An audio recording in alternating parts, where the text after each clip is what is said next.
Well, it's your final day to give to our Fill the Fridge campaign. The money that you give will go towards fruits, vegetables, dairy, and meat for our neighbors right here in the metro.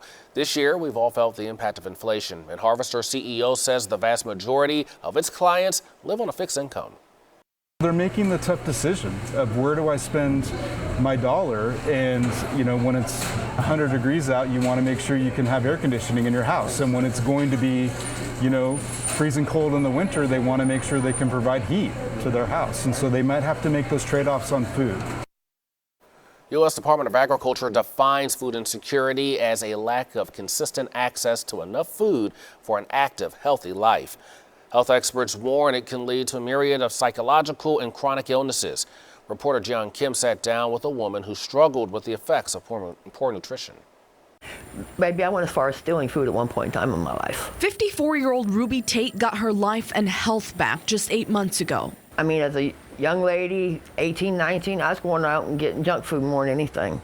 Anything fattening. Ho-hos, ding-dongs, fried steaks, I mean, the works. I did it all. After years of health issues, including diabetes and high blood pressure, I didn't have energy. I was sick all the time.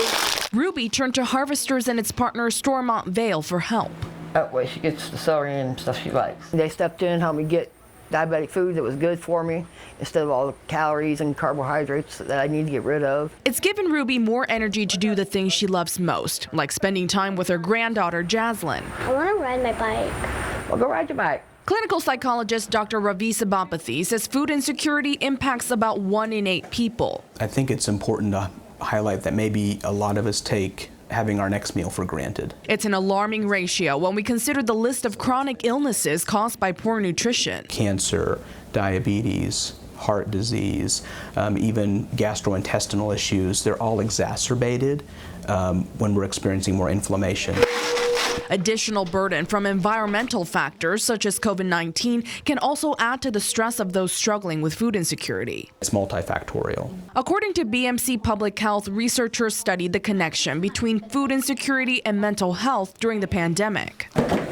They found that food insecurity nearly tripled the risk of anxiety and caused a 2.5 times higher risk of depression. I want to eat, but I don't have access to food. That stress is pretty immediate. Dr. Danielle Johnson with the University of Kansas Health System says the stress left untreated can lead to a lifetime of mental and behavioral health issues. Hunger impacts hormones, which affects your thoughts, feelings, and sleep. That does impact people's self-worth of being able to say, I need help, and there can be shame and guilt from needing help and hurting their pride and dignity. We'll see some hoarding behaviors for some people because they don't know when they may not have food or housing again. Families of color and those living below the poverty line are most susceptible. Food insecurity can also become generational.